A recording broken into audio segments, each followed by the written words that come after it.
School ಬಸ್ಸೊಂದ ಒಂಟಿ ಸಲಗವೊಂದು ಅಟ್ಟಾಡಿಸಿಕೊಂಡು ಬಂದ ಘಟನೆ ವಿರಾಜಪೇಟೆ ತಾಲೂಕಿನ ಸಿದ್ದಾಪುರ ಸಮೀಪದ ಮಾಲ್ದಾರೆ ವ್ಯಾಪ್ತಿಯಲ್ಲಿ ನಡೆದಿದ್ದು, ಬಸ್ನಲ್ಲಿದ್ದ ವಿದ್ಯಾರ್ಥಿಗಳು ಚೀರಾಡಿ ಭಯಭೀತರಾಗಿದ್ದಾರೆ.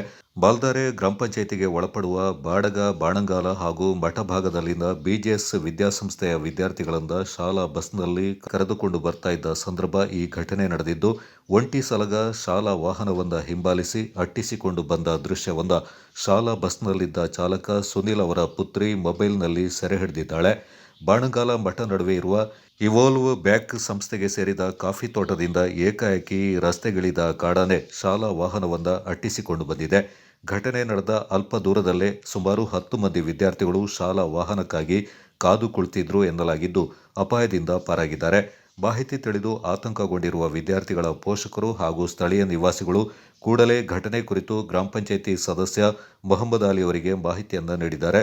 ಅಲ್ಲದೆ ಅರಣ್ಯ ಇಲಾಖೆ ವಿರುದ್ಧ ಆಕ್ರೋಶ ವ್ಯಕ್ತಪಡಿಸಿರುವ ಅವರು ದಾಂಧಲೆ ನಡೆಸಿರುವ ಕಾಡಾನೆಯನ್ನ ಕಾಡಿಗೆ ಅಟ್ಟಿಸುವಂತೆ ಒತ್ತಾಯಿಸಿದ್ದಾರೆ.